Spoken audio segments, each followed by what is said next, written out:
So hello and welcome to PyCon Sweden 2020, and let me introduce our next speaker.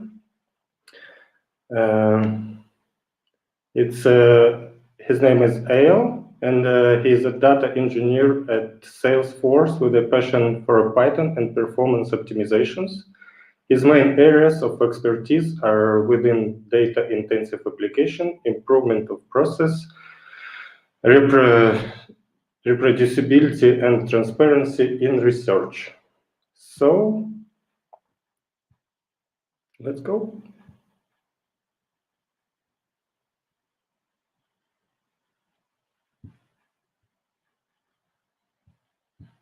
Thank you for sticking around for this talk,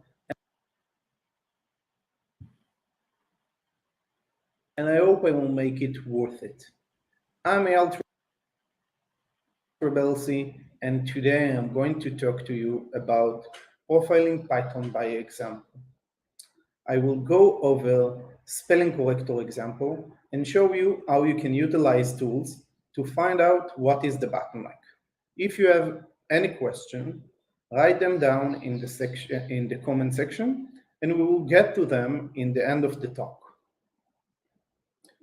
About myself, I'm a software engineer at Salesforce, which is a great company to work for, and if you are looking for a job, I really recommend it.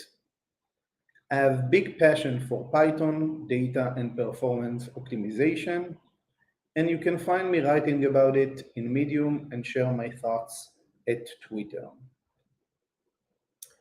Today, we are going to go over a few things. First, we're going to cover profiling introduction, what is profiling and how we can use profiling to find the bottlenecks in the code, and why we should even care about our bottlenecks.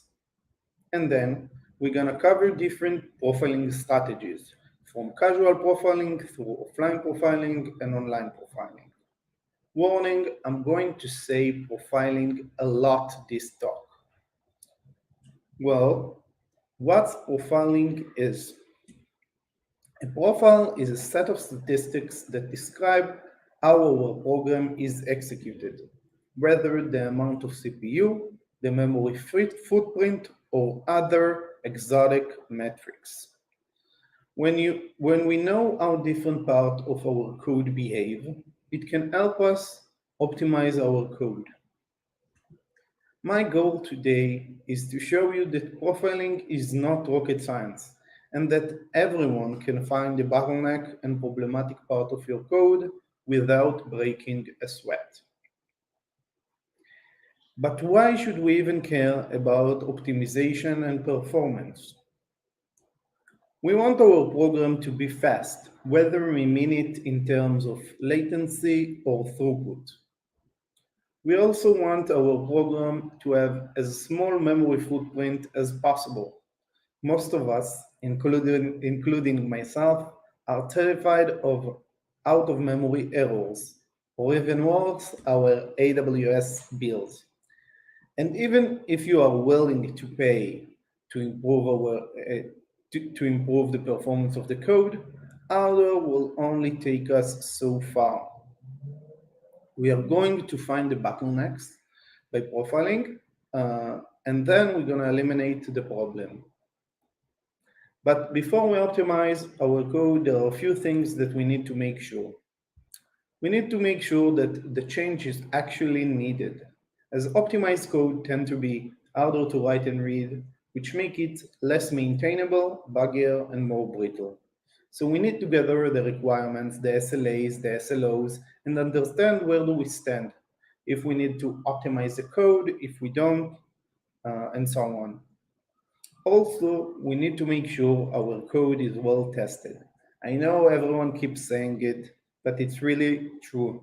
It will be sad if we fix the performance problem, but our program output will be wrong. It will be useless. And lastly, good work takes cycles. According to AMDA law, we should focus on and optimize on one part of the time, which is our bottleneck. When we profile our program, we have multiple characteristics that will help us pick the right profiling tool. The first thing is what resource we are profiling and collecting information about, whether it's CPU, the RAM, or I/O.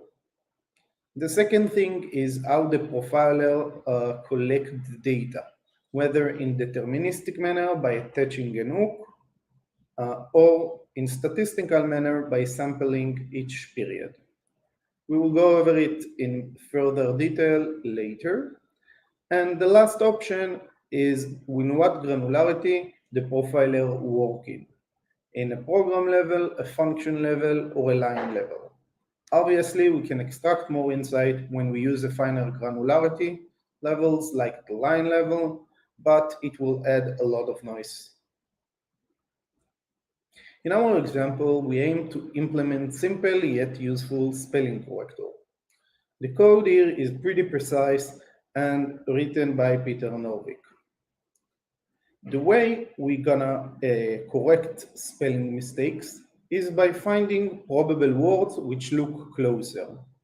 And by closer, we mean edit distance. Edit distance is when we take a word and we do an action on one character and make it a different word. So for example, if we have cat, if we replace the C with a B, we will get bat, which make it edit distance of 1. In this example, we can take this word and make it information by replacing the E with F, deleting the A, and inserting A here and using transform. This gets us to edit distance of 4. You don't have to remember it, but the algorithm do edit distance of 2. I will go over the code briefly. You need to understand the gist of it, not the entirety. So we do some imports, which are not so interesting. And then we are opening a big file, which has all the vocabulary, all the words that you think are possible valid words. We then split it into word and making it lower. And we're going to use the counter collection in order to keep for each word the frequency of it. Then we're gonna, when we execute the function or the spelling corrector, we're gonna do a sentence correction. Sentence correction work by fixing word by word in this example, and we can see how word correction work, which is a bit more interesting. So first, we're gonna create all the candidates we have for fixing the word, and then we're gonna pick the one with the most probability, with the highest probability. So the interesting part is how we create the candidates. So the candidate can be either the word itself, if it's in the vocabulary, which is the known function, or word with edit distance of 1, or words with edit distance of 2. The way edit distance to edit distance is calculated is by aligning edit distance 1 and then once again edit distance 1. So the last interesting function is the edit 1, which basically take a word and create all the candidate word that can be achieved by deleting one character or inserting one character and so on. So we start with our word and we split it in different places according to an index that is going that is incrementing. We have the left part and the right part, and each action basically do some games with the index. In the first example, if we're gonna take the last part and the right part, and we will delete the first part of the right part, it will show us a word that is deleted. It's a familiar word with edit distance of 1. And then we're gonna push it to the known function to make sure that bat is actually a valid word. For example, I don't think that wet is wet with a is a word, but I'm not sure. And this is how the function call is executed. I have profiling is not Rosette Sagayant. And as you can see, when I'm executing it, I'm getting profiling is not rocket science, which is the main message today. And with this example, I'm gonna show you the first type of profilers, which is casual profilers. They give us a sense of how the program runs as a whole and allow us to understand whether a problem exists. The first tool that I'm going to cover today is the time module. It measures the user and system time for a single run. It's built into Python and has IPython magic support. So no additional installation is required, which is always nice. And we can execute it from the command line and from IPython. From the command line, we simply use the time command. And from the IPython console, we can use the time magic. And as we can see, we are getting that profiling is not a rocket science, and we are getting 2 lines. The first line is the wall time, which is the amount of time that this took, including CPU, I/O, everything. And we have the CPU time, the part that it took to calculate the program. So we see they are pretty similar. So we are in a CPU-bound application. We can see that it's divided to 2 sections and a total. And the 2 sections, as you can see, is the user and the system. The system is the time, the amount of CPU time spent in the kernel, and the user is our own program. So this is the system calls, and this is our own program. So we can see that probably the most of the work is in our Python code.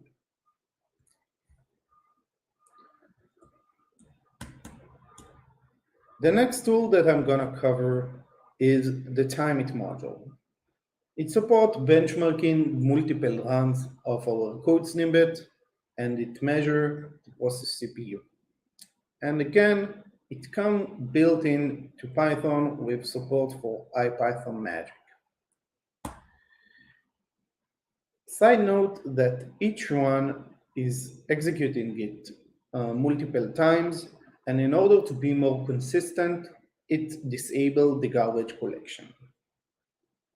The way we execute it is by passing the -m timeit module, and then passing line by line our program, which is a bit less intuitive. Or we can use again the IPython magic, and as you can see here, it will execute it a few times. We can see that it ran 7 times. It took in average 222 milliseconds, and there is some variance. The last tool for casual profiling I'm going to cover is the memeit function call. It measures the process memory, and it comes with a third-party IPython magic, which means we need to install the memory profiler package. We can execute it only using the IPython console, using the memeit. And as you can see, we have here the peak memory and the increment. The peak memory is the amount of memory used by the process at the maximum. And the increment is the amount of memory that was added because of this function. So this function had almost 0.7 megabyte, and probably it is because it creates the candidate using the edit1 and edit2 function calls. I will go over the casual profiling landscape. As you can see, we have the time it, and memory profiler, which we covered. And we have also PyPerf. PyPerf is pretty similar to timeit, but work a bit differently. And it does require installation. The good part in this is that it works on all OS systems. You will see that the next tool won't do it for everything. And casual profiling has some pros and cons. The first thing is it's really easy, which is nice, and it allows us to understand whether we have a problem regarding our SLA. But we can't pinpoint where the problem is, what's causing the problem. This brings us to a bit more advanced strategy called offline profiling. It's track function calls, exceptions, and line execution. It's deterministic. We will get the same result in different runs, but it adds significant overhead. And since it's slow, it's more suitable for local debugging than production use. The way I'm going to cover with you how offline profiling works in general. So all offline profilers work inside your process, which allows it easy access to its stack. And Python lets you specify a callback on specific interpreter event. We have sys.setProfile, which trigger on function and line call. And we have sys.setTrace, which trigger only on a function level. We can use the following image to illustrate how it actually works. So let's say these lines are function calls. So in each function call, we're gonna call and hook a callback, and the callback will record statistics about the stacks. The first and most famous offline profiler is cprofile. It traces every function call in the program. It identifies time-consuming functions, and by default, it measures the process CPU. You can change it to your custom function or custom metric to measure context switches or other stuff that are interest for you. It is built into Python and come with support for IPython Magic. And a side note, it only works on the Python level and don't go through to the C level, which reduce noise on the one part, but if you have C extensions, probably it might be not enough for you. This is the way we can execute the C profile, either by writing the -m C profile or using the pawn magic. As you can see here, we are getting textual information. We have the number of time the function was called and how much time it took. And we can see that we have we are familiar with some of the functions. We have sentence corrections, which we know. We have edit2, edit1, candidate, and known. We can see that it took 0.3 seconds, which is longer than before. This is the overhead that we spoke about. It's almost 70%. It can be much more. And we can see that most of the time, obviously, is wasted on sentence correction and word correction.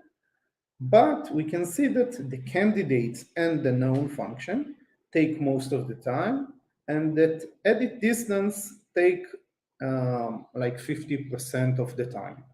But obviously, This is a bit cryptic and it's hard to understand for a newbie.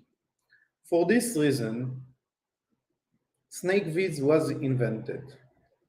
It basically supports the cProfile output and allow us to visualize the output in a much cleaner way. We need to install it, but after we install it, it comes with a built-in IPython magic, and this is the way we can execute. Either using an IPython magic or using the SnakeViz command line on the output of the cProfile. So we can see here that we have a few things here. We can reset the zoom. We will show why we will care about it later. We have a few types of visualization, and we can say how many layers we go through the profiling. As you can see here, this is the beginning of the call, and we can see that it's 100% of the execution time. But this is stuff that are unrelated to us, and we can see that we start with the sentence correction, which take basically all the time. If we go further, we can see that the candidates take almost all the time, and we have continuously more layers. And since I have only 10 layers, I can either increase it to see it further, or I can simply zoom in. And by zooming in, I mean I can just click the node, and then all the layers before are basically removed, and I can see the next functions. So here again, I can see that edit one took, as we can see, 43.43%, which is similar to what we semi-calculated with the cProfile. And for me, this is more intuitive to understand where can we improve our problems in the code. Probably we can either add caching mechanism to the known function, or we can try to optimize the edit one using other technique. But it gives us a direction to where we need to put our time on. And if it's not enough for you, you have the same textual output, and you can search here a specific function. So if I'm interested to understand only if edit distance one, how long did it take, I can use it. The last tool that I'm going to cover from the offline profiling is Memory Profiler, and as the name suggests, it allows us to understand what the memory consumption is. It traces every line in a specific function. It measures the process memory, and by that it allows us to identify high memory footprint lines. Again, it's not built in, but after you install it, you have it with an IPython magic. We can execute it in the following way, either by passing the -m memory profiler or using the magic. Since it's take a bit longer, I'm gonna execute it now. As we said, memory profilers or offline profilers in general add a lot of overhead, and this is the reason it takes so long. Because we profile in the line in a function level. One second. In a function level, we need to indicate which function we want to profile. So we're going to profile line by line the memory consumption of edit one. As we can see here, we can see that we start with 170 megabytes, and each and every one of these didn't add a few megabytes to the memory consumption, and probably here is not the problem of the memory consumption, and if I'm looking at our code, probably the creation of our vocabulary, the counter, this is our problem.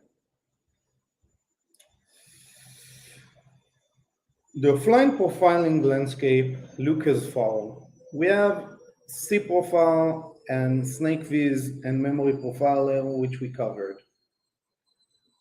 We also have Yappy, which is pretty similar to C profile, but include the C part, and we have a line profiler, which is pretty similar to C profile, but on a line level. And lastly, we have field profiler, which is a memory profiler on a function level, and it does not work on Windows, but give us flame graphs, which is pretty nice. Like anything interesting in life, offline profiling has pros and cons. The first pro is that at last we can pinpoint the bottleneck. It's deterministic by nature, which is great as well, but unfortunately it has high overhead.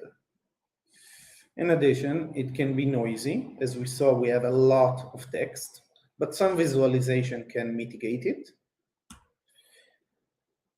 Certain algorithms are slow on some inputs and fast on others, and profiling tools won't tell us that. And since it works with hooks on event or on specific events, it can distort the result and slow down only part of our program. This brings me to the next strategy, the online profiling.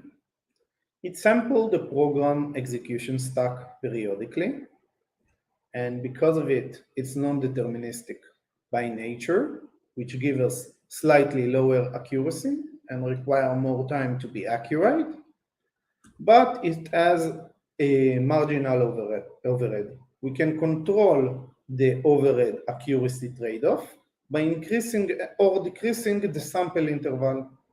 This makes this set of tools more suitable for continuous production monitoring. There are two ways online profiler works, and I'm going to cover both of them. The first one is by using signal handlers. So Python allows us to specify a signal handler, and we can use set timer system call to send a signal every X milliseconds. And by doing that, we can record the relevant statistics every few milliseconds. We can see here in the image that we have a system call every X milliseconds. And when the system call is executed, we are running the profiler code to extract and record information. So it can be in a function execution, a line execution, whatever. The other thing, or the other way, is a bit different.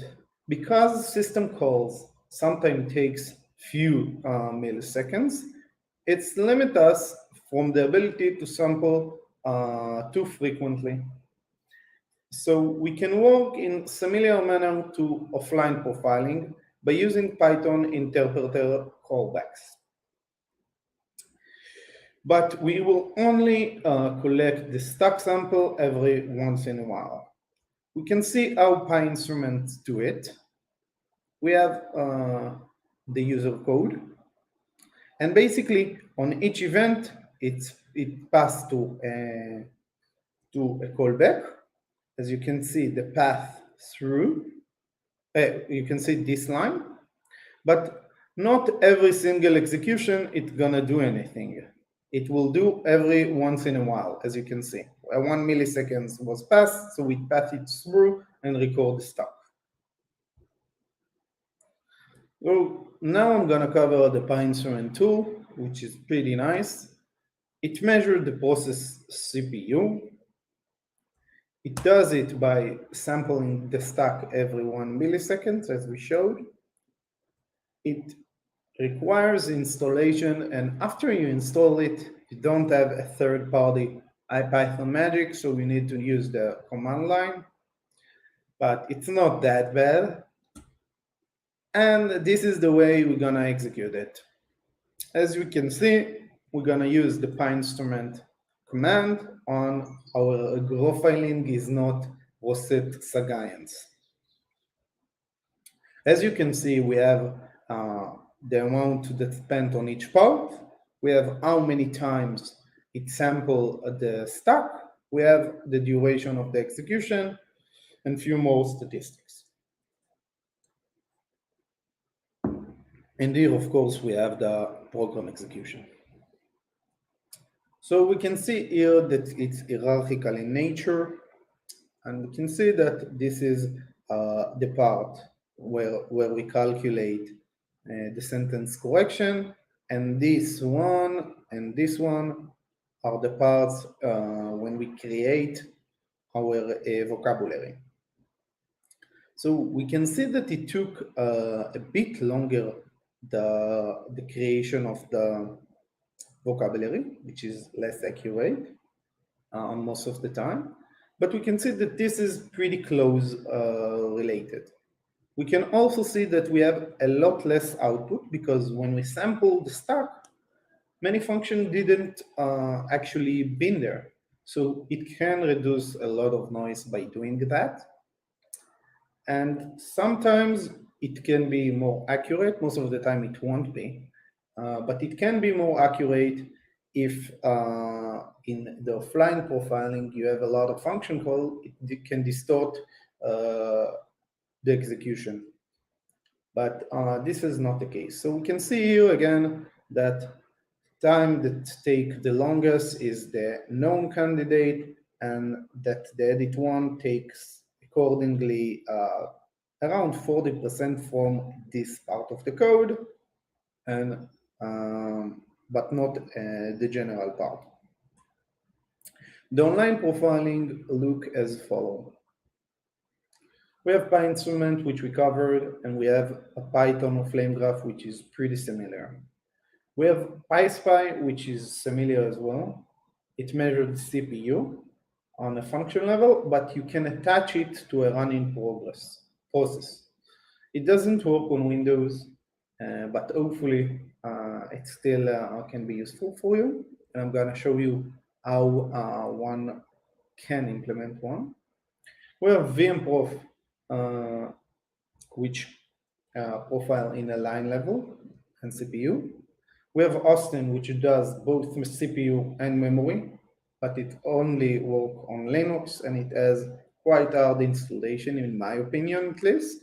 And we have Stack Sampler, which allows us to profile the memory.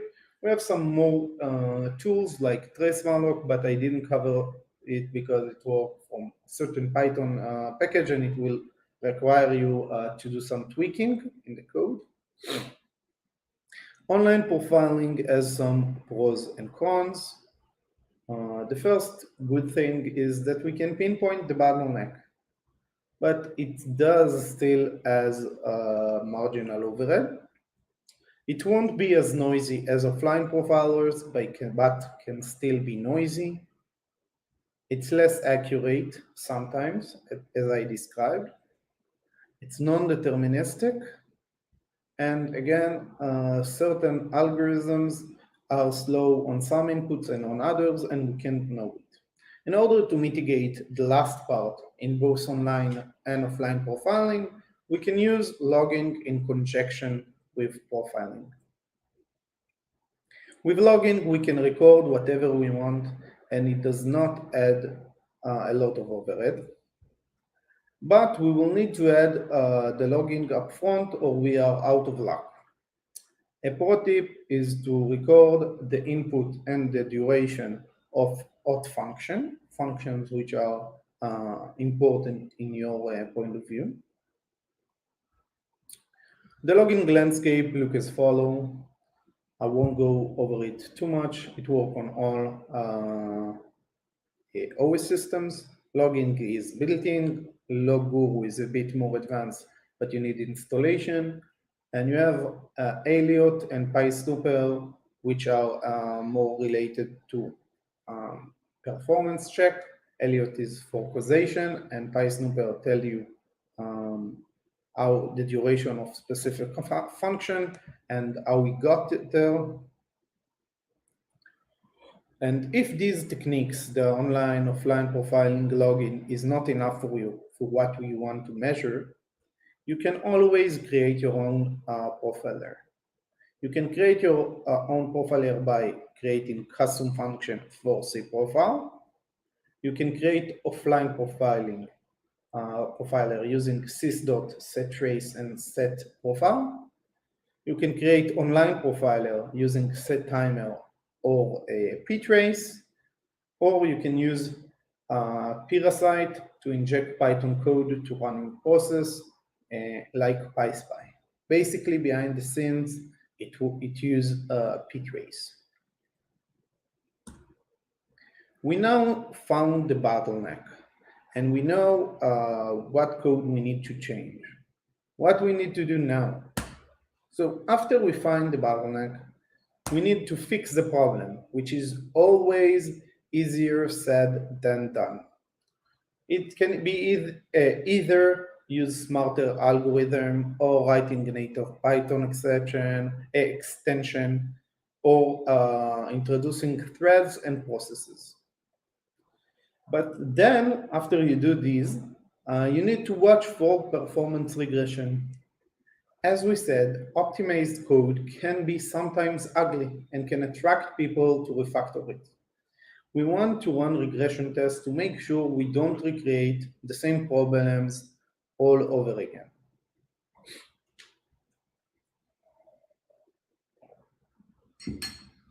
Some key takeaways I want you to take from this talk. You should only optimize when you actually need it. You need to gather the requirements, the SLAs, the SLOs, and then start. Our code needs to be well tested. You need, in order to refactor the code, to fix the problem, you need to make sure that you don't introduce new bugs. Different tools have different trade-offs.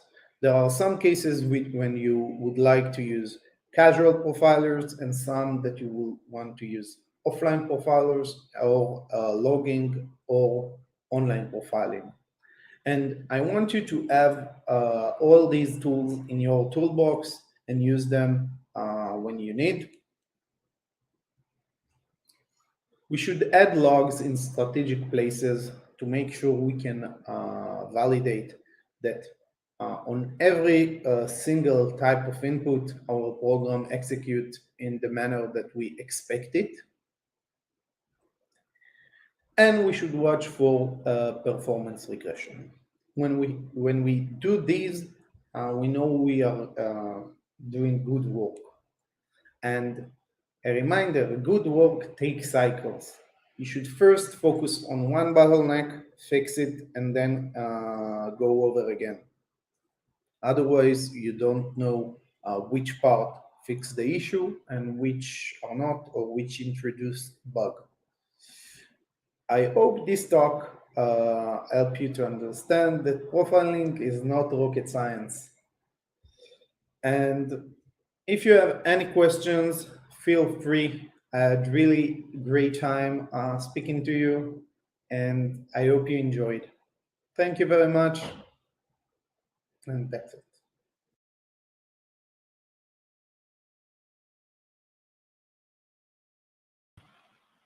So thanks, Eyal, for an interesting and useful presentation. And I guess that's it for today. And join us tomorrow.